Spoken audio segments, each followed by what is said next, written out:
I lied. I was not sent by God.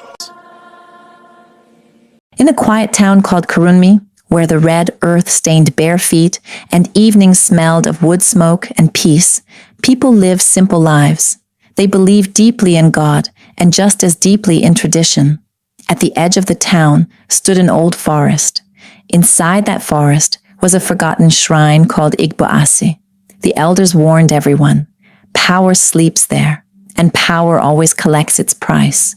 But as years passed, fear faded, and people forgot. Until Zubairu arrived. Zubairu came on a dusty afternoon, carrying a worn Bible, polished shoes, and a smile that felt warm and convincing. He said he was a pastor, called by God to heal broken lives. The people welcomed him. They were tired of sickness, tired of poverty, tired of praying with no answers. Zubairu knew exactly how to speak to tired hearts. He preached with fire. He cried while praying. He called everyone my children. Soon, a small church was built by the roadside. Every Sunday it overflowed. But behind the loud amens and raised hands, Zubairu was hiding something. He was afraid of being nothing. Before Kurunmi, Zubairu had failed at everything. Business failed. Farming failed. Even prayer felt empty. Deep inside him lived a painful hunger, not just for money, but for importance. He wanted to matter. One night, a drunk old man whispered a sentence that changed everything. The shrine still works, if you're brave enough. Those words followed Zubairu into the darkness. That same night, he walked into the forest alone.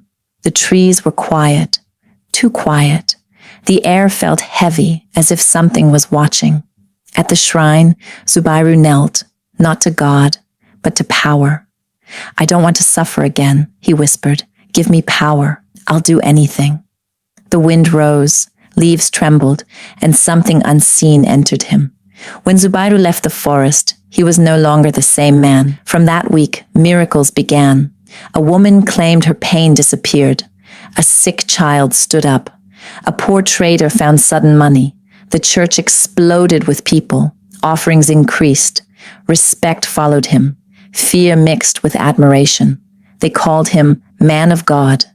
But every miracle took something from Zubairu. He stopped sleeping. His face grew hollow. His smile disappeared when no one was watching. At night, whispers reminded him, power is never free. One evening, after service, a young orphan girl named Amina waited for him. She looked up and asked softly, Pastor, why do you look sad when everyone has gone? Zubairu froze. No one had ever asked him that. From that day, her words echoed louder than the whispers. Music becomes uneasy. Soon, strange things started happening. Animals avoided the church. Candles burned strangely. Some people left prayer feeling worse than before. The shrine was angry. Zubairu felt it draining him, slowly, painfully. He tried to stop using the power, but the people demanded miracles. And when miracles stopped, their love faded. One Sunday morning, the church was full. Zubairu stood on the altar, weak and shaking. He opened his mouth and told the truth. I lied. I was not sent by God. I took power that was not meant for me. I only wanted to matter.